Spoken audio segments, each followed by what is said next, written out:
Buenos días a todos, muchas gracias por los que están aquí presentes y los que nos siguen desde Facebook. Hoy tenemos a Fernando Baltasar Larios, querido colega del Departamento de Matemáticas en nuestra Facultad de Ciencias. Él estudió la carrera de actuaría en nuestra facultad y luego hizo posgrados de maestría y doctorado. El doctorado lo hizo conjunto en el LIMAS y la Universidad de Copenhague.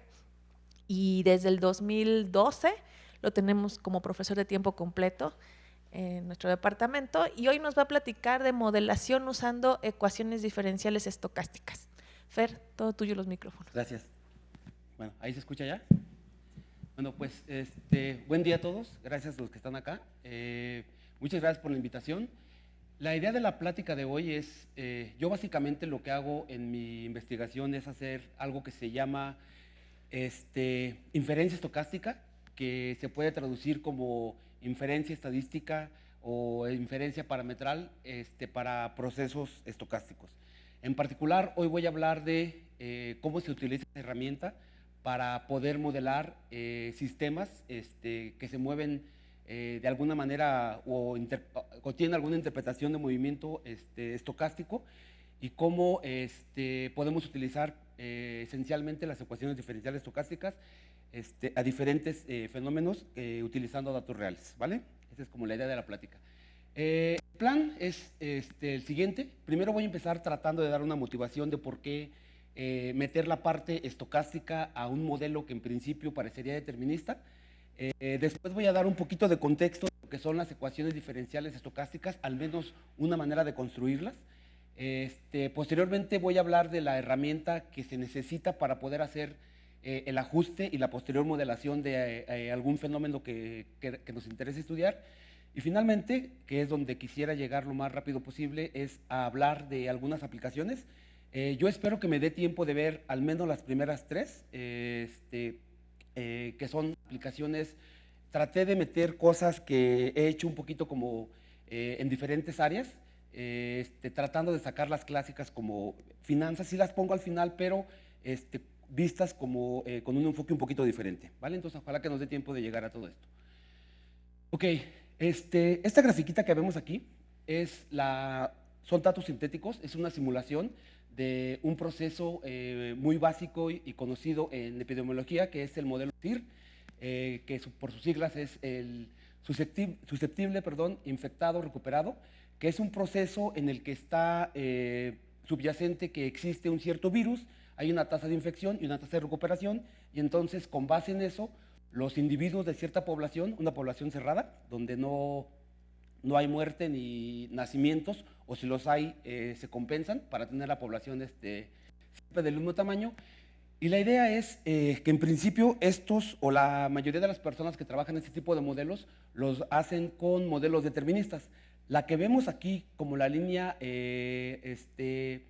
negra, ese sería la solución determinista de un modelo con ciertos parámetros.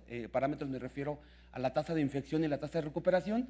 Y las otras líneas que vemos acá serían la versión estocástica del mismo proceso, donde lo que se entiende es que puede haber ciertas perturbaciones que afecten el fenómeno, factores externos o cosas por el estilo, y que en principio el comportamiento de datos observados uno esperaría a tener un mejor ajuste si de alguna manera le mete una parte estocástica. Entonces la motivación es, a partir de tener un fenómeno que no se puede controlar directamente, vamos a tratar de meter perturbación estocástica para poder lograr un mejor ajuste, ¿vale? Esa es la idea básica de la charla. Entonces, lo primero que vamos a tratar de pensar es en qué es una ecuación diferencial estocástica. Yo la voy a construir desde este punto de vista. A partir de tener interés de estudiar un fenómeno o un sistema que evoluciona de manera continua en el tiempo, una manera clásica es estudiarla a partir de una ecuación diferencial ordinaria, donde esta funcioncita representaría la función de cambio en el sistema, ¿no? El sistema sería pensar que x de t representa el estado del sistema al tiempo t y evoluciona, vamos a pensarlo de manera continua en el tiempo, con una cierta función, que esta representa la función de cambio en el tiempo. Ahora vamos a pensar que esa función es posiblemente o hay escenarios, al menos empíricamente, donde esta función podría, ya no le pico, aquí está, podría no estar conocida o determinada explícitamente, o podría estar afectada por un factor de ruido, un factor que no podamos controlar o que no depende intrínsecamente del fenómeno que estamos estudiando. Entonces, la idea de construir las ecuaciones de esta manera es descomponer esta función de cambio en una parte donde sí la tenemos explícitamente conocida y otra parte ruidosa, y entonces podemos llegar a una ecuación de este estilo. En el momento en el que estamos aquí, si estamos pensando que el ruido va a acompañar al fenómeno en el tiempo, entonces lo natural es pensar que el ruido también depende del tiempo y por lo tanto es básicamente un paso directo, modelar el ruido con un proceso estocástico, es decir, un fenómeno que también va evolucionando de manera aleatoria, pero con respecto al tiempo. Y en general, al menos empíricamente, por las características que tiene el movimiento browniano o el proceso, se ha demostrado que este es un buen candidato para hacer las veces del ruido en muchos sistemas. Entonces, de esta manera es como obtenemos a lo que vamos a trabajar aquí, que es esta es la que vamos a llamarle ecuación diferencial estocástica, y lo siguiente que vamos a ver es algunas características que necesitamos para poder trabajar con ellas. Primero, vamos a definir, al menos localmente, a un proceso de difusión como un proceso estocástico denotado con esta notación, que es la solución a una cierta ecuación diferencial estocástica que está caracterizada por sus dos coeficientes, el coeficiente de deriva o tendencia, donde se acumula o donde está representada la parte determinista, y el coeficiente de difusión o la volatilidad del sistema, que está afectada directamente por el proceso que ya dijimos que representa el ruido. En esta notación yo ya le metí la dependencia de un parámetro θ, que esta función depende del tiempo, del espacio y de una cierta combinación de parámetros. Estos parámetros es un vector que vive en un espacio parametral, está representada por esta θ mayúscula. La dimensión de pues depende del número de parámetros que estén involucrados en el sistema. Y entonces aquí parte de mi investigación es trabajar en metodologías para poder, dado que tenemos observado un cierto fenómeno, es decir, una serie de tiempo o una trayectoria de un sistema, tratar de pensar qué modelo le ajusta bien y después cuáles parámetros específicos son los que mejor representan las observaciones que tenemos. Y por eso es muy importante, al menos para mí, pensar en esta θ. Otra cosa que necesitamos es que el espacio de estados, esto es el conjunto de valores para los cuales la familia de variables aleatorias que compone a la difusión toma valores con probabilidad positiva, sea el mismo independientemente del parámetro que le metamos. Necesitamos tener constante. Después, estas dos condiciones sobre los coeficientes son condiciones que nos van a asegurar la existencia y unicidad, al menos en un sentido probabilístico, de la solución a esta ecuación diferencial estocástica. Necesitamos estas dos condiciones, que son como más o menos condiciones clásicas. Y otra cosa que vamos a necesitar es que el proceso sea ergódico en el sentido que el espacio de estados sea un espacio de estados recurrente, al menos recurrente nulo, lo que significa es que el sistema pueda transitar entre los posibles estados, aunque sea en algún tiempo infinito. Esto lo necesitamos para la parte de hacer inferencia, ¿vale? La otra es una cosa teórica que, si estamos pensando en una ecuación, pues tenemos que pensar que al menos existe una solución. Ok, yo aquí escribí digamos que una especie de algoritmito un tanto escueto de lo que en mi experiencia es necesario para modelar un sistema con ecuaciones diferenciales estocásticas. Lo primero que necesitamos pues es una base de datos, es decir, haber observado un sistema y tener evidencia que el sistema evoluciona de manera continua. Después, y este es un paso que en realidad depende mucho de la expertise de la persona que lo vaya a hacer, y obviamente y que haga match con los datos que tiene, elegir un modelo, es decir, pensar en qué ecuación diferencial estocástica es la que mejor ajustaría a la información con la que tenemos. Una vez que elegimos el modelo, ahora viene la parte de estimar los parámetros. Eso quiere decir pensar entre todo el espacio de parámetros cuáles son los que hacen más plausible que se presente el escenario que estamos observando. Posteriormente hay que darle validar el ajuste. Esto quiere decir que tenemos que poner en evidencia que el modelo con los parámetros que estimamos realmente representa bien al sistema. Y al último, pues básicamente esta es la motivación de todo, es hacer proyecciones, predicciones a tiempo futuro y tomar decisiones con base a lo que hicimos, ¿vale? Esta es como digamos la estructura de hacer modelación, al menos desde mi punto de vista. Ok, entrando, no voy a hablar muy a fondo de la parte técnica de la estimación, solo voy a dar las ideas como generales. Pero en principio, pues les decía, el enfoque es pensar en que teta es desconocida y que necesitamos métodos para poder obtener estimadores. Los estimadores en general se denotan con un gorrito, que esto se refiere, este es el estimador del verdadero parámetro. En principio, uno necesita o desearía tener estimadores con propiedades estadísticas buenas, como consistencia, que esto quiere decir que si entre más información o mejor conozcamos a los datos, vamos a tener una mayor precisión a la hora de hacer estimación. Esa es básicamente la idea. Y además hay que pensar que cada uno de los métodos, no todos los métodos funcionan de manera eficiente de acuerdo a la naturaleza de los datos. Es decir, muchas de las cosas que yo he hecho es tener la base de datos y tratar de adaptar o modelar o más bien adaptar o crear nuevas metodologías que permitan hacer inferencia y obtener estadísticos con buenas propiedades, dependiendo de la información con la que tengamos. En las aplicaciones voy a tratar de hablar acerca de diferentes formas de observar los datos y creo que ahí va a quedar más claro este punto. Aquí escribo a grosso modo el tipo de información con la que podemos encontrarnos, o al menos con la que yo me he encontrado alrededor de ya algunos años de trabajar en esto. La primera es la idónea en el sentido al menos teórico, es pensar que uno tiene al proceso observado de manera continua. El problema con esta es que en realidad eso nunca pasa, es imposible tener registros continuos de cualquier sistema. Entonces, esta teóricamente funciona muy bien, pero básicamente en las aplicaciones nunca se presenta. Después vamos a pasar a las tres tipos de información que podemos tener. La primera es tener, pues creo que el primer paso es más o menos natural, pensar que tenemos el proceso observado a tiempo discreto. Esto quiere decir que solamente sabemos en momentos específicos en el tiempo dónde estuvo o qué valores tomó el sistema. Aquí estamos pensando que la distancia entre cada una de las observaciones, los momentos en los que se registra, es suficientemente grande como para pensar que no hay continuidad. La segunda es pensar que no se observa el proceso de manera directa, sino que el proceso se observa como un promedio o como un acumulado en el tiempo y entonces hay que pensarlo como un proceso integrado. Es decir, estamos pensando en que queremos modelar el sistema representado por X, pero solo observamos observaciones del tipo como integrales de aquí.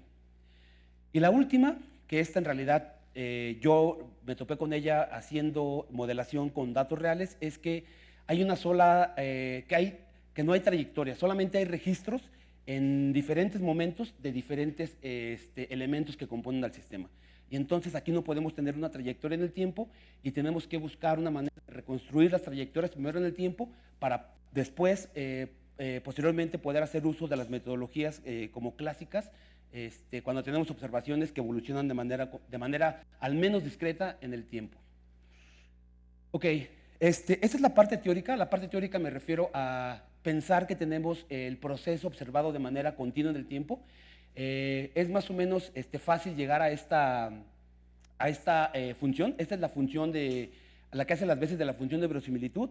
Es decir, si nosotros tenemos información me refiero a los valores que tomó en el intervalo de tiempo de 0 a t el sistema que queremos estudiar y conocemos la forma de los coeficientes, tanto de la deriva como de la difusión, entonces el problema básicamente sería obtener los máximos, es decir, los elementos de teta que hacen que con mayor plausibilidad se presente el escenario que tenemos. Ya eso se le llama básicamente hacer estimación máximo verosímil. Otra herramienta aquí que es importante mencionar es que la parte del ruido, es decir, el coeficiente de difusión, muchas veces se puede calcular o se puede estimar utilizando variación cuadrática, solo pensando en la variación que va teniendo el proceso con respecto al ruido. Y esto también es algo que resulta generalmente muy útil. Ok, vamos a la parte de la información incompleta. En la información incompleta, básicamente lo que necesitamos es primero reconstruir artificialmente la información que nos falta y en términos de una difusión, hacer eso se le llama construir un puente, es decir, construir una trayectoria del proceso que empiece y termine en puntos determinados, y eso es lo que vamos a llamarle un puente de difusión. Entonces, un puente de difusión, lo vamos a denotar así, es un proceso que empieza en el tiempo 0, en el estado A, y termina en el tiempo T, en el estado B, y que tiene la misma distribución o ley de probabilidad que un proceso de difusión condicionado a empezar y terminar aquí. Estas se ven muy raras las gráficas o me quedaron muy diferentes, pero bueno. Estas representan dos maneras estándares más o menos de construir puentes. De la derecha para todos, creo, es una forma de aproximar puentes utilizando el hecho de generar trayectorias en tiempo directo. Aquí en tiempo directo, este es un puente que va del punto 0 al punto 0. El puente es la trayectoria verde. Esta empieza y termina en el 0. Pero para construir esta, lo primero que se hizo fue en realidad generar una trayectoria que va a la verde hasta el momento donde se cruzan y luego se sigue y termina donde sea, porque eso sí lo podemos hacer. Controlarlo en general, condicionar a que empiece y termine en un punto, eso en general no es tan fácil. Y esta metodología lo que hace después es construir una trayectoria que venga en tiempo reverso, empieza donde debe terminar, y esta sería la que va aquí en verde, y cuando se cruzan es la que se convierte en la roja, y termina donde sea.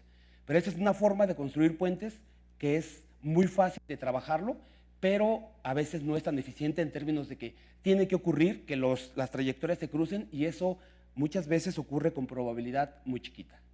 Esta que está acá al lado es una forma que hicimos hace poquito, que tiene que ver con el caos de Wiener, que lo que hace es primero resolver o tirar la trayectoria determinista, que es la que se ve aquí, que es casi plana, y después irla perturbando a través de hacer el propagador del caos de Wiener, y eso nos permite tener puentes de una manera que tal vez la maquinaria para construirlo es más pesada, pero seguro es más eficiente una vez que esté implementado. Ok, ahora voy a hablar un poquito, como voy de tiempo, creo que bien. Voy a hablar rápidamente de estas dos metodologías, son al menos las que yo he utilizado con mayor frecuencia para hacer la parte de la estimación. El primero es algo que se le llama algoritmo EM. El algoritmo EM significa esperanza y maximización, que básicamente consiste en dos pasitos. La idea es proponer con alguna buena idea, al menos que viva en el espacio parametral, un parámetro inicial. Con ese parámetro inicial, en el primer paso es reconstruir la información que nos falta, calculando el valor esperado de la log verosimilitud condicionado a la información que sí tenemos, es decir, tratar de reconstruir la información de la trayectoria a tiempo continuo a partir de tener observaciones a tiempo discreto. Y aquí es donde vienen los puentes, necesitamos utilizar los puentes. Una vez que tenemos la información completa, vamos al paso M, que es maximizar esta funcioncita, y estos pasos se repiten iterativamente hasta que hay convergencia. La convergencia aquí está garantizada porque en el fondo lo que se hace es construir un proceso que va hacia un lugar estacionario, y el lugar estacionario es la ley de probabilidad que rige el comportamiento del parámetro. Entonces, estos algoritmos nos permiten hacer eso. Como les decía, aquí es donde viene, en el paso E, es donde vamos a utilizar los puentes que acabo de mencionar. Digamos que el pasado es el enfoque de estadística clásica. Ahí esa es una forma de calcular los estimadores máximo verosímiles utilizando los puentes de difusión. Y esta es como la vertiente bayesiana, es hacer una cadena de Markov vía Monte Carlo. Esta que está aquí descrita en particular es el Gibbs sample, que funciona más o menos de la siguiente manera. La idea es tener alguna cierta información, no desde el enfoque determinista, es decir, en el otro punto, en el paso de acá, se asume que el parámetro es desconocido, pero es una constante. Y acá, desde este enfoque, se asume que el parámetro no solo es desconocido, sino que es una variable aleatoria. Entonces, lo que hay que encontrar es la distribución de probabilidad que rige a esta variable aleatoria, y lo que hacen es primero pensar en ponerle una distribución a priori. A priori significa sin nada de información, más bien sin condicionar a nada de información, solo tener alguna idea de el soporte o de algo de la variable, perdón, y proponer una distribución a priori. Después, con esta distribución, en este momento conocemos cuáles son los valores, porque si le ponemos una distribución, entonces podemos simular un valor para cada uno de estos parámetros. Una vez que tenemos los parámetros, entonces somos capaces de construir los puentes, que los puentes se simularían aquí, y tendríamos la información completa. Una vez que tenemos la información completa, entonces se le da la vuelta y ahora se simula del parámetro, pero condicionado a la información completa. Y eso es a lo que se le llama la distribución a posteriori. Aquí también, básicamente, la idea es la misma, ir repitiendo estos pasos iterativamente hasta lograr la convergencia de la distribución y a partir de ahí poder tomar una muestra y tomar ese como su estimador. ¿Vale? Ok. Ahora voy a empezar. Nada más es un ejemplito de datos simulados de un que terminamos hace poquito con un par de colegas aquí de la universidad. Este es el modelo logístico generalizado y es un modelo que se utiliza para estudiar crecimiento biológico. Crecimiento biológico puede ser, por ejemplo, el crecimiento de talla de una cierta especie, o también se utiliza en medicina para medir, por ejemplo, que yo haya visto cómo van creciendo los tumores para estudiar el cáncer. Y el modelo más o menos funciona así. La interpretación es que x de t es el tamaño, vamos a pensarlo así, el tamaño de una cierta especie al tiempo t. Alfa representa la tasa de crecimiento intrínseca del modelito. Acá se le llama la capacidad de carga, que la podemos interpretar como el tamaño máximo que puede alcanzar lo que estemos estudiando. Y m, al menos en la última parte que hemos estudiado en el crecimiento de especies, se puede interpretar como la competencia, es decir, como qué tanto, por ejemplo, qué tanto alimento hay para poder ir creciendo, y entonces esto le da esa forma. Y esta parte de aquí es el modelo, así, sería el modelo determinista. Este modelo ha sido ampliamente estudiado y la verdad es que la mayoría de los modelos, cuando digo los modelos, más bien, la mayoría de los ajustes a datos reales se habían hecho o se han hecho utilizando nada más esta parte. Si nosotros perturbamos la tasa de crecimiento, podemos llegar a una ecuación diferencial estocástica de este estilo, donde lo que dice es que además de lo que ya les expliqué, hay un cierto ruido, un cierto factor que sí es ponderado por el tamaño de la población, pero que hay algo aleatorio que no podemos controlar. Entonces, en principio, uno pensaría, y ahorita vamos a ver evidencia de que esto pasa, que esto mejora las estimaciones. Entonces, aquí tenemos un ejemplito donde ya tenemos planteado el modelo, y entonces el problema sería aquí estimar en realidad solamente 3 parámetros, alfa, m y sigma. K en general no se estima porque lo que se hace es observar los tamaños más grandes, tomar el máximo de los datos observados y pensar que esa es la capacidad de carga. Ok, aquí estoy mostrando unas grafiquitas donde se pone en evidencia que, bueno, en este trabajo nosotros probamos que la metodología que propusimos logramos obtener estimadores con propiedades, por ejemplo, que son consistencia asintótica.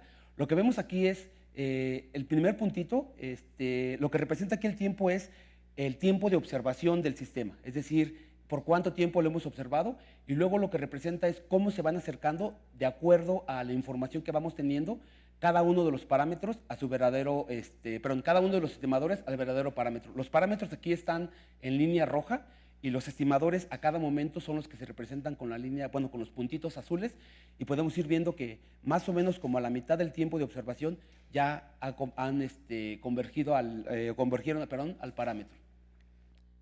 Esto es, bueno, no lo dije, pero esto es en el caso hipotético que tenemos información observada de manera continua. En realidad, pensar, cuando uno hace las simulaciones, esto de la parte continua, es pensar o construir simulaciones con tiempos de observación suficientemente pequeños como para pensar que el fenómeno fue observado de manera continua.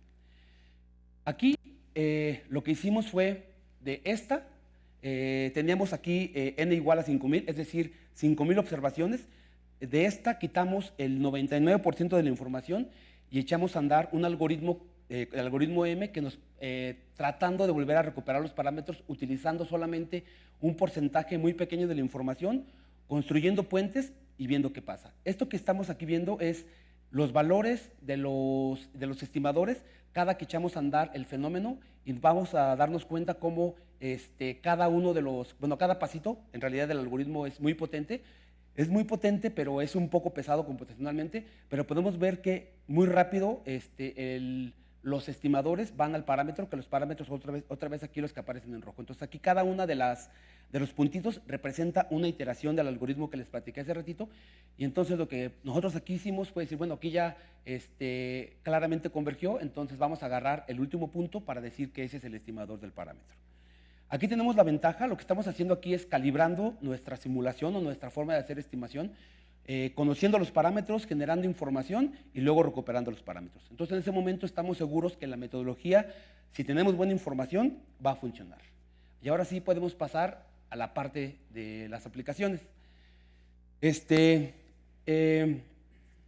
Bueno, vamos a pensar que en este modelito, este es un caso particular del modelo que acabo de presentarles, que es el modelo logístico como simple, y la diferencia aquí es que es el caso cuando m vale 1, entonces nos quitamos de ese parámetro. Como les decía, la capacidad de carga, esa en general no se estima, y entonces ya aquí ya lo escribí, es el mismo sistema únicamente cuando m vale 1. Lo que estudiamos aquí, o esa fue la información que teníamos, era el tamaño de mantarrayas. Se fue estudiando la forma en la que crecen las mantarrayas. Los registros con los que trabajamos fueron registros tomados en una parte de una bahía cerca de La Paz, en estas fechas. Ahora les voy a enseñar los registros, cómo funcionan.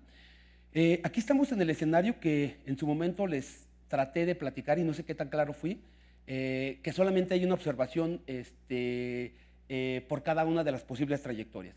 ¿Por qué? Porque lo que hacían ellos es, en algún lugar, llegar y marcar a las mantarrayas. Iban periódicamente a registrar cuánto habían crecido, pero el problema es que no necesariamente podían siempre volver a medir a las mismas. Entonces tenían un registro como de una población, pero no necesariamente tenían una serie de tiempo. Por ejemplo, decir, la mantarraya marcada con el número 1 siempre medía, el día 1 midió tal, un mes después tal, y así sucesivamente. Eso no pasaba. Tenían nada más mediciones y además estaban seguros que eran las mismas, pero no tenían la serie de tiempo, ¿vale? Entonces estamos en ese escenario. También había otro problema, que no se tienen registros de edades menores de 2 años, y esto es porque parece que es muy peligroso antes de esta edad. Y como les decía, entonces estamos en el escenario de una sola observación por trayectoria, y lo primero que tenemos que hacer es construir la base de datos que nos permita trabajar en un escenario como el que les acabo de platicar en la parte de la simulación. Ok, los que aparecen aquí, los puntitos, esos representan las observaciones con las que trabajamos. Esta es la edad, va en años, esta es de 0 a 15 años. Como les decía, la primera observación se tiene aquí a los 3 años. Estos puntitos representan el tamaño de alguna mantarraya, y si nos damos cuenta, ni siquiera hay homogeneidad en el número de registros en cada uno de los años que se fueron registrando. Lo que está acá a la izquierda es el modelo en su parte determinista. Esos son los ajustes que habían hecho hasta antes de utilizar el modelo estocástico que les acabo de presentar, y lo que logramos hacer fue pues tener una mejor estimación, al menos. Bueno, ahorita vamos a ver cómo lo calibramos, pero logramos tener curvas que ajusten mejor. Lo que tenemos aquí en esta es 2 curvas que fueron hechas con diferente discretización, es decir, construimos una cantidad diferente o tamaño diferente de puente entre cada una de las observaciones, y logramos tener esta parte. La primera, la roja, es la que hicimos si no me equivoco, con 10 puntos entre cada uno de ellos, la azul con 100, si no me equivoco, y lo que logramos fue esto. Lo que aparece aquí es, en las líneas que están aquí como punteaditas cercanas a las observaciones, son los intervalos de confianza, y lo que aparece acá en grande son los cuantiles. Esto quiere decir que si nosotros realizáramos aquí trayectorias de la ecuación diferencial estocástica que ajustamos, se verían en este espectro de todo lo que tenemos aquí, ¿vale? Esas son nada más las cuentitas de las cosas y también logramos ver que independientemente de la unidad de distancia que utilizáramos, las estimaciones eran invariantes bajo la medida que utilizábamos. Esto de la delta representa la distancia con la que construimos los puentes. Hicimos 2 intentos y nos dimos cuenta que en realidad solo era como estaban a escala, eran invariantes bajo rescalamientos. Eso fue lo que logramos. Como les decía, una parte importante de hacer la modelación es tener o poner en evidencia de alguna manera que el modelo que se eligió y con los parámetros que se estimaron resultan de alguna manera buenos. Lo que hacemos nosotros para hacer eso es que, voy a regresar un poquito, si nosotros de alguna manera dejamos libre la parte estocástica, es decir, el proceso estocástico que está representado aquí por nosotros sabemos la distribución de este proceso. Entonces, si hemos logrado hacer la estimación de los parámetros, podríamos saber cómo son los residuales, digamos los residuales empíricos, los que observamos de acuerdo a la información con la que tenemos, y habría que compararlos con los residuales teóricos, que son los de la distribución de los incrementos brownianos, y eso es lo que comparamos acá. Lo que hacemos aquí es comparar los residuales de los datos contra los de una normal, que es lo que hace, la forma en la que se distribuyen los incrementos brownianos. Y lo que tenemos aquí es una gráfica que se le llama cuckoo plot, que compara cuantil a cuantil el crecimiento del fenómeno que estamos estudiando, y entre más se pegue a la identidad, que es la línea que aparece aquí, eso quiere decir que el modelo ajusta de mejor manera. Si nos damos cuenta, donde ajusta de mejor manera es como en la parte del medio, y la razón por la que no ajusta, o al menos eso fue lo que nosotros interpretamos, tanto al principio como al final, es que si nos damos cuenta, al principio hay unas partes que ni siquiera tenemos datos, y al final, si no recuerdo mal, los últimos 2 años solamente se tenía una observación, y entonces la aleatoriedad ahí estaba perdiendo porque no teníamos forma de ir generando trayectorias como ruidosas aquí por la falta de información. Entonces la conclusión fue que el modelo y los parámetros estimados fueron adecuados. ¿Vale? Okay. Esa es la primera, el primer modelito. El segundo tiene que ver con palitemperaturas. Este es un trabajo que hice ya hace muchos años, pero ahora que, pues justo con motivo de venir a platicar aquí poquito, lo retomé. En principio la idea es, bueno, vamos a pensar en que hay, bueno, no hay que pensarlo, sino verlo. Hay una relación entre la temperatura del aire y la diferencia del contenido de los isótopos 18 de oxígeno y 16, que está dada por esta ecuación, ¿vale? Si nosotros sabemos en algún momento cuál es el valor de esta diferencia, vamos a llamarle delta 18, podríamos hacer más o menos fácil estimación por, no sé, mínimos cuadrados o algo por el estilo de los parámetros faltantes. Entonces, lo que nosotros hicimos fue, esto en realidad lo hice cuando estaba haciendo, bueno, es parte de mi trabajo de doctorado. Lo que hacían los daneses era tener, bueno, ellos hacen muchas cosas pues con la información que obtienen en Groenlandia, y en particular tienen cortes que le llaman conos de hielo, los van cortando como en pedacitos, y dependiendo de la profundidad, ellos lo interpretan que entre más profundo, esa parte o el cono de hielo que extrajeron de ahí tiene más tiempo que se generó. Entonces lo que hacen es medir la concentración del delta 18 en cada uno de esos, lo interpretan en qué momento se supone que fue creado, y con base en eso se trata de modelar las paleotemperaturas, ¿vale? La información que tenían era de esta cantidad, esto que está aquí, vamos a pensar que esto hace como 20 años más o menos, entonces era como del tiempo de hace 20 años al pasado, y tenían interpretación de esta cantidad de tiempo, como de más o menos 60,000 años, esto es como en el pasado, les digo, y esta es la concentración que tenían. Había había una observación a cada año, entonces se ve algo de esta naturaleza. Esta es la gráfica original con la que trabajamos. Ok, entonces, como les digo, como tenían el conito, la interpretación desde nuestro punto de vista más adecuada era pensar que la observación no era la observación de un proceso, sí de un proceso que había evolucionado de manera continua, pero teníamos en realidad la observación de algo acumulado. Entonces, el modelo que propusimos fue el de los difusiones integrados. Lo que tenemos es pensar en esta ecuación diferencial estocástica, que es, en este contexto es conocida como el Onstad-Uhlenbeck, donde los parámetros aquí los podemos interpretar de la siguiente manera. Esta que está aquí, la beta entre alfa, va a representar como la media asintótica, es decir, el valor donde en principio el proceso alrededor el tiempo en el cual oscilaría. Esta representa como la velocidad a la que se acerca a ese valor, y esta pues es la perturbación. Si nos damos cuenta que hay una perturbación nada más aditiva, ¿vale? Aquí ya no depende del tamaño o del estado, sino nada más del ruido. Si regresamos un poquito a la gráfica, en realidad después de analizarla nosotros nos dimos cuenta que era casi imposible pensar que hubiera un solo proceso que se adaptara a esta, y lo que hicimos fue como repartirla en pedacitos. Y además aquí había evidencia que había descontinuidades aquí originadas, ellos pensaban, pues parece que sí por los tiempos, por las glaciaciones.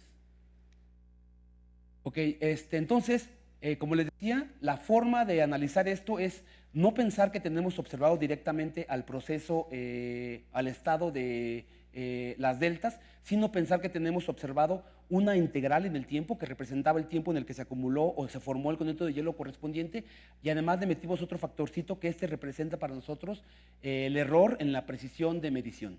Asumimos que tenía una distribución normal de un cierto parámetro desconocido. Entonces aquí el objetivo era pues estimar tanto los parámetros de la ecuación diferencial estocástica original como la variación en cuanto a cuánto error había en la medición.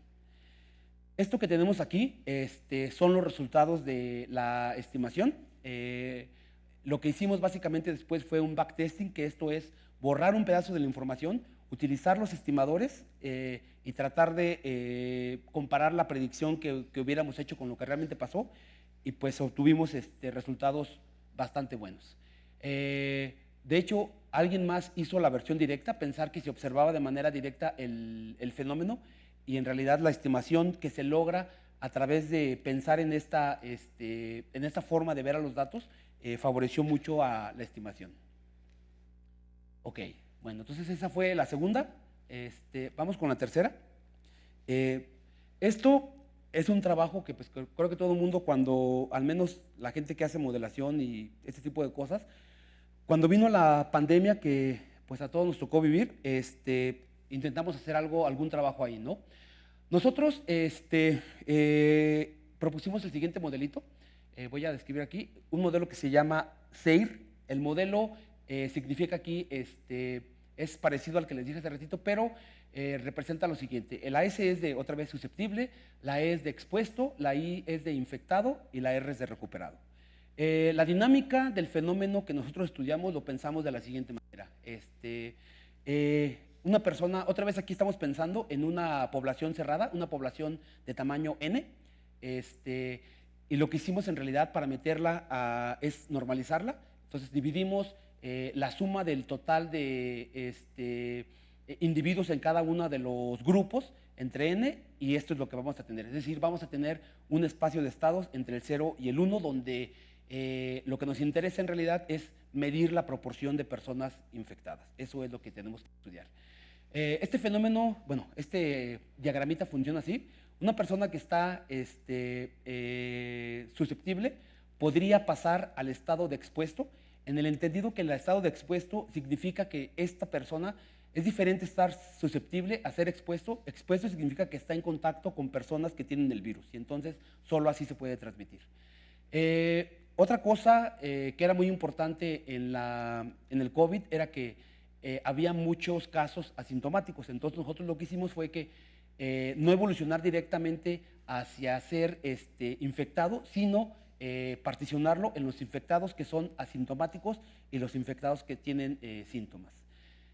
Y después de aquí, cualquiera de los dos podría pasar al estatus de recuperado o podría morir. La flechita que parece aquí como amarilla. Esto es cuando de cualquier estado uno puede morir, pero la razón de muerte aquí representaría una muerte distinta que la causada por que morir por el virus, ¿vale? Eso es lo que representa esta flechita. Entonces, la manera, también aquí en principio se empezó a estudiar, otra cosa, esta F la estamos descomponiendo aquí donde la beta S representa la tasa de infección sintomática y la beta A representa la tasa de infección asintomática. Lo que la persona con la que me tocó trabajar, que sí le sabe mucho a la parte de epidemiología, es que decía que al principio de una, no de una pandemia, pero sí de cuando empieza a expandirse un cierto virus, hay fluctuaciones que podríamos pensarlas estocásticas en lo que es mu, que para nosotros mu es la tasa de muerte natural. Entonces, lo que hicimos fue meterle una perturbación a esta tasa de muerte y obtener un modelo estocástico. Además, la ventaja es que logramos tener un modelo que fuera matemáticamente manejable. Este es el modelo determinista, así es como va evolucionando. Esta representa, para que se mantenga la población cerrada, es que la tasa de muerte tiene que ser igual a la tasa de natalidad. Entonces, a susceptibles es los que nacen, más los que se recuperan, menos los que salen de los susceptibles, ya sea porque se mueren por cualquier razón diferente a la del COVID o porque pasan al estatus de estar expuestos. Después a los expuestos entran los susceptibles que van a estar en contacto con gente enferma y pueden salir porque se infectan, que K es la tasa de transmisión. Esta se puede interpretar como el periodo no me acuerdo cómo se llama, pero en el que se necesita el virus para meterse al cuerpo, ¿no? Se me fue la palabra, perdón. O también pueden salir porque se mueran por otra causa, que no sea la del COVID. Después aquí, para entrar al grupo de los infectados asintomáticos, es que ya se haya presentado la infección, y P representa la proporción de individuos infectados asintomáticos, y estos pueden salir porque se recuperan. Esta es la tasa de recuperación de los asintomáticos, o porque se mueren por alguna otra causa. De manera análoga para los infectados susceptibles. Y finalmente, los recuperados pues son los que se recuperan ya sea por cualquiera de las razones, viniendo de cualquiera de los grupos de infectados asintomáticos, y estos también pueden salir de estar recuperados a ser susceptibles. Esta es la tasa de recuperación, y también podrían morirse, ¿vale? Aquí está la descripción de las cosas que ya más o menos les comenté. Ok, este es el modelito. Una vez que se logra hacer cuando se hace la perturbación.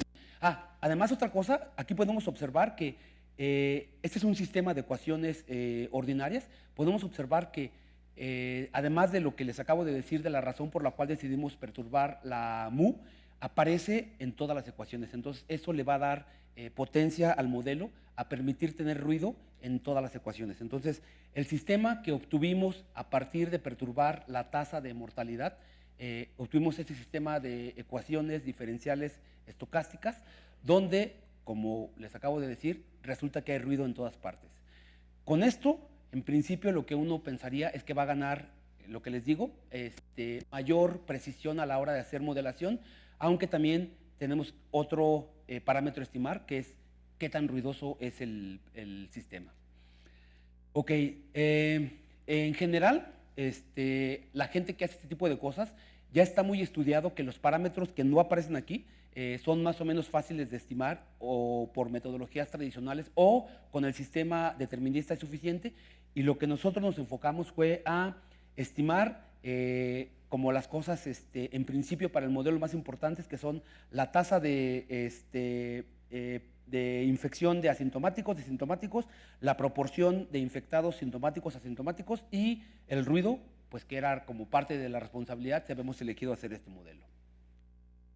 Ok, ¿con qué datos trabajamos? Nosotros trabajamos con una base de datos de nuevos casos infectados y confirmados en la Ciudad de México.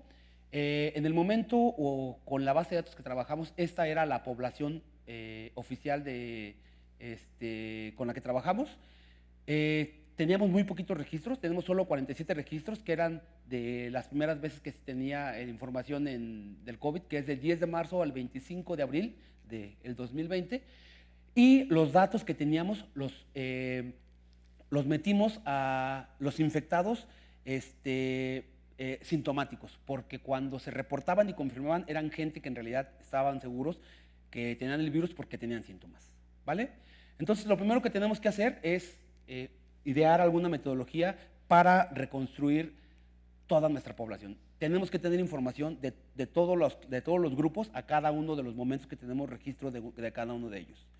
Básicamente lo que hicimos fue utilizar las estimaciones que se habían hecho con métodos deterministas, empezar a probar ruido, hacer como cosas iterativas de cómo se mueve la población con el nuevo modelo que le metimos, y logramos hacer pues más o menos una buena estimación. Estos son los valorcitos, no sé qué tanto digan en cuanto a los numeritos, pero lo que sí es importante es que logramos tener estimadores muy precisos, al menos con poca volatilidad. Y lo que creo que es más representativo es ver la grafiquita. Lo que tenemos aquí es los puntitos, es la observación, los puntitos en negro, que no sé qué tanto se alcanzan a ver, es el dato preciso de cuántos infectados, confirmados y sintomáticos había en la Ciudad de México en cada uno de los días que representa aquí, bueno, que está aquí la fecha. Aquí estamos comparando los dos modelos, el modelo determinista con el modelo estocástico. Se pierde un poquito en la grafiquita, pero lo que aparece aquí es un zoom de esta parte que está acá, y lo que podemos lograr ver es que utilizando el modelo estocástico lográbamos con las bandas que aparecen aquí. La del determinista es tan chiquita que ni siquiera se ve, y hay muchos puntos que en el determinista, por ejemplo aquí, que está aquí, no lo logra cachar, y nosotros sí logramos cachar a todos los puntos. Entonces, básicamente lo que logramos extendiendo este modelo fue tener un modelito que ajustara mejor a la información que teníamos. Lo que también es importante notar es que esta perturbación, como mi colega explicó en su momento, funciona muy bien cuando el virus está en este periodo, en el periodo en el que empieza a crecer. Entonces, les decía que aquí lo que estábamos viendo es, esta parte es un zoom de una partecita donde al menos se pone en evidencia la línea verde, es la versión de la media de la estimación estocástica, versus la línea rosita, que esto que se ve ya todo rosa es tanto la media que se ve por ahí chiquita y su intervalo de confianza, ¿vale? Entonces, y el intervalo de confianza para la verde es esto que se ve aquí como difuminado, como decolorado. Entonces, la conclusión es que se logra una mejor ajuste haciendo el modelo estocástico, que fue obtenido de perturbar la tasa de mortalidad, pero el punto es ese, que esto solamente funciona en esta etapa de crecimiento del virus. Lo mismo, aquí tuvimos que tener evidencia de que esto funcionara bien. Otra vez aquí son la comparación de los cuantiles teóricos versus los de la muestra que se obtiene del ajuste que hicimos, y aquí en realidad las cosas funcionaron aún mejor que la que les enseñé hace ratito, ¿vale? Esta es la gráfica, digamos, que valida que el modelo funciona bien. Ok, no sé si hay tiempo para... ¿Sí? Ok, voy a hablar entonces rápidamente de otro par de modelos. Estos ya son modelos un poquito diferentes. Es algo que acabamos de terminar hace poquito. Está en digamos, aún sin publicar. Pero este es un modelito que hace lo siguiente: es ver el enfoque. Ay, aquí me falta una letra, pero bueno. Ver el enfoque un poquito de manera diferente, donde pensamos que tenemos una colección de n procesos de difusión, donde la I es el índice que representa al iésimo proceso de difusión, y están modelados básicamente con los mismos coeficientes tanto de deriva como de difusión, pero la diferencia aquí es que hay algo que nosotros le llamamos efectos aleatorios, que eso quiere decir que los parámetros, algunos son constantes y algunos son observaciones de alguna variable aleatoria adecuada. Entonces, en realidad lo que tenemos ahora es que el comportamiento de estos podría, aunque es el mismo, podría ir variando dependiendo del valor que tomen tanto la AI como la BI, que son la parte de los efectos aleatorios, ¿vale? Es como pensar que el comportamiento puede ir cambiando dependiendo de la observación que se tenga. Y eso fue el modelito que tenemos. Este modelo, ¿de dónde viene o de dónde fue inspirado? Fue de tener observaciones del potencial de una membrana, de neuronas en conejillos de islas. Tenemos registros, estos fue con los que trabajamos, de experimentos que se realizaron, si no me equivoco, aquí está, tenemos 312 registros de estos, nada más que los tenemos de una manera un tantito rara, y ahorita vamos a ver por qué, creo que vale la pena ver las gráficas, es lo que vale más la pena. Esto que está aquí es el número de observaciones que se tiene para cada una de las 312. Esta es la cantidad de observaciones que tiene. Yo aquí después puse unas grafiquitas donde lo que representan esto es el potencial para, por ejemplo, esta es para la negra, es para la observación 311, que tenemos un comportamiento que se ve que ya hay como estacionalidad alrededor de un cierto punto, y generé, o bueno, simulé, no simulé, perdón, grafiqué trayectorias para diferentes, el comportamiento de diferentes trayectorias. Esta representa la trayectoria 1, es algo que se muere por aquí, la trayectoria 50 como por acá, y así van creciendo, es decir, cada vez tenemos, dependiendo de la trayectoria, más información. Entonces tenemos un proceso que además de estar discretamente observado, ahora tenemos el problema adicional de que no lo tenemos observado en la misma longitud de tiempo, ¿vale? Y si hacemos un acercamiento, aquí no se alcanza a ver, bueno, se alcanza a ver más o menos que sí pareciera que la marrón se ajusta también, bueno, que se estaciona, pero que no necesariamente se estaciona alrededor del mismo punto que esta. Si hacemos un acercamiento a esas, tenemos valorcitos distintos. Estos son como puntos ya como de donde se estacionaron. Y nos podemos dar cuenta que los diferentes colores, aquí no se ve tan claro, pero sí se alcanza a distinguir, creo, que la roja y, por ejemplo, la azul se estacionan, pero se estacionan en diferentes puntos. Entonces, aquí la motivación es pensar que sí tienen el mismo comportamiento, pero hay un cierto efecto aleatorio que está afectando a diferentes comportamientos de esto, y entonces la idea es pensar que el modelo que les platiqué hace ratito se ajustaría de manera adecuada a datos de esta naturaleza. El modelo en particular que nosotros elegimos para trabajar fue es el mismo de hace ratito en términos de la ecuación, pero la diferencia es que esta que es la que va a ir controlando el lugar donde se estaciona, esto es algo aleatorio. Entonces, la parte de, digamos que dicen, va a tener un comportamiento de acuerdo a este modelo, pero cada uno de los procesos o cada una de las trayectorias va a terminar estacionándose en un valor distinto. Y ese valor va a ser modelado por una cierta variable aleatoria. Y lo que pensamos que era más adecuado era pensar que esta era una variable aleatoria con esas características, donde evidentemente si le metemos estos parámetros, pues esto también viera al conjunto de parámetros a estimar. Entonces aquí tenemos que estimar tanto los parámetros de la ecuación como los parámetros del efecto aleatorio, ¿vale? En este caso particular utilizamos aquí algoritmos bayesianos y al final pareciera que logramos buenas estimaciones. Estas son las estimaciones que logramos y le damos interpretación adecuada a los valores que obtuvimos. En realidad logramos tener un buen ajuste de los modelitos. Aquí también otra vez tenemos estimadores en realidad bastante decentes en cuanto a su variabilidad, y eso también es algo bueno. Lo único que nos falta en realidad es que hay gente que está trabajando estos mismos datos con diferentes modelos, y al final lo que nos falta es compararlos con ellos y ver pues, cuál enfoque logró ajustar de mejor manera, ¿vale? Ok, bueno, este es un ejemplo clásico, creo, ya no sé si vale la pena verlo o el tiempo.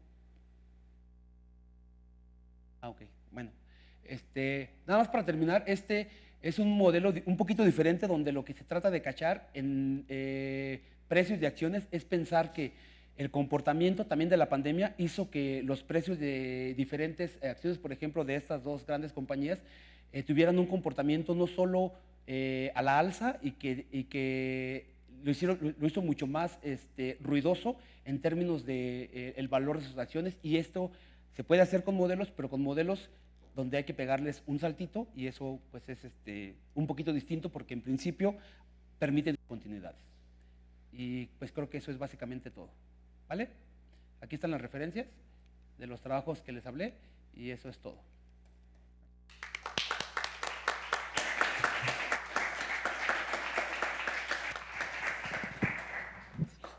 Muchas gracias. No, ¿de qué? ¿Preguntas? ¿Comentarios? ¿Inquietudes? Ya no pregunto en Facebook porque se cortó la señal.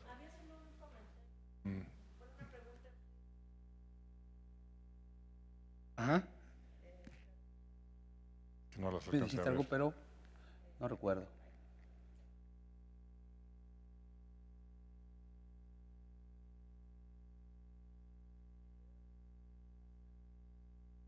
Ah, es que esa es la palabra que no recordaba. El inverso del K, o sea, K a la menos 1, es eso, el periodo de incubación. Tal vez me dijo que esa era la palabra que no recordaba. Sí, eso es lo que representa el inverso de esto, es el periodo de incubación. Esa es la palabra que no recordaba. Gracias a Reina Yacho. ¿Vale? Muy bien. Pues si no hay más preguntas, muchísimas gracias. Muchas gracias. Nos vemos en la próxima semana. Es la última plática. ¿Quién habla? Habla Lourdes Esteban. Es una cosa también de biología Muchas matemática. gracias a la gente que estuvo acá. Bueno, pues muchas gracias.